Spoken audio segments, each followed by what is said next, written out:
tó ṣàádọ́ta ṣọgọ́fà. Ayọ̀bámidélé ó kú ọdún. ẹni bá mú ọdún rò dandan ni kó ṣọpẹ́ lọ́wọ́ adániwáyé o. kẹ́ni ó lọ àádọ́ta ọdún nínú ayé kì í ṣe erémọ̀dé rárá. ọmọ kì í pẹ́ dàgbà bébí fẹ́ni ọlọ́run bá dẹ́mi rẹ̀ sí ni nínú ayé bí. òní ọjọ́ ìkẹrìndínlọ́gbọ̀n oṣù kẹjọ ọdún 2022 ìlọ́pọ̀ àádọ́ta ọdún gẹ́rẹ́ tí Ayọ̀bámidélé Samuel dénú ayé bí.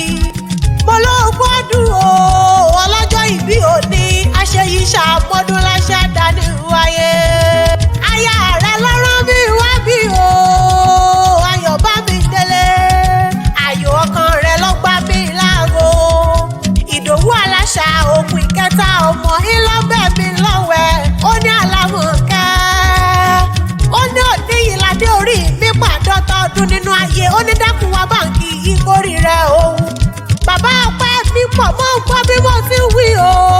bàbá Ọlámídé mọ̀ fi gègé lọ́rọ̀ ẹnu mi mo wá fẹ́ ṣe kọ́mọkóbó mo fẹ́ rèlé àwọn bàbá rẹ̀.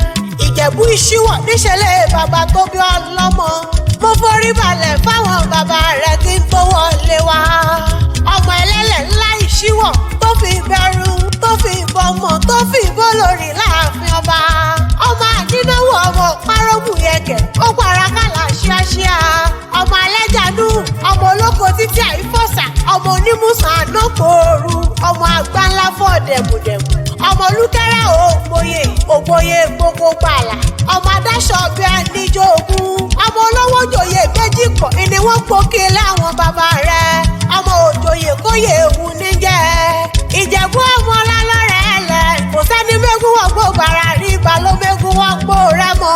bó bá wù Ìjẹ̀bú àwọn ní rẹ̀ ní wíníwíní o bó bá wù Ìjẹ̀bú àwọn ní rẹ̀ ní wíníwíní bó bá tún wù Ìjẹ̀bú ńkọ́ bẹ́bẹ́ fẹ́ ní rẹ̀ tó kù ṣọdún àgẹ̀mọ́ ọmọ aládìyẹ ògògò màjà adìyẹ gò orókù ọkọ olélẹ̀ o ara orókù mẹ́bàárà ò radìyẹ ọmọ òun ṣe ni ọyọ̀yọ̀ mọ́yọ̀ mọ́ torí ti ṣe ni ó lè pa ni ọmọ dúdú lé o mọ̀ bẹ́ẹ̀ ṣe níjọ́sí pupa tó mọ̀ bẹ́ẹ̀ ṣe òkúkú sí nílé ọmọ mọ̀ráyẹ mọ̀rọ́kò náà yẹ sí ti lọ ọmọ mo níṣu nílé wò lọ́bẹ̀ ọbẹ̀ tí bẹ́ẹ̀ nílé yìí wò pọ́n ọmọ onígbọ́ ọmọdé mọ̀dé o ọmọ onígbọ́ mọ̀wọ̀ ọmọ onígbọ́ kan àjèjì wọn ò gbọ́dọ̀ wọ̀ àjèjì tó bá wọ̀ gbòòrò bẹ́bí yóò dẹ̀ ẹni ẹ̀bọ̀ra ni Ìjẹ̀bú lolówó ṣẹ̀fáyé kówó gúgù ní gbogbo òde kó tó dówó ẹrú kó tó dówó ọmọ Ayọ̀bámidélé mọ̀ ń gbọ́ bí mo ti kó kí láwọn bàbá rẹ̀ Ìjẹ̀bú nínáwó dọ́là kóyìnbó tó kówó dé òyìnbó kówó dé ìlówó òun pọ̀ sí ẹni wọ́n fi ń pé kúkúrú Ìjẹ̀bú owó ni gíga Ìjẹ̀bú owó ni ọmọdé Ìjẹ̀bú owó ni àgbà Ìjẹ̀bú owó ni gbogbo Ìjẹ̀bú tí mo mọ̀ ìlú lọ́wọ́lọ́wọ́ nínú ayé mi Ayọ̀bámidélé mọ̀ ń gbọ́ bí mo ti ń wí o.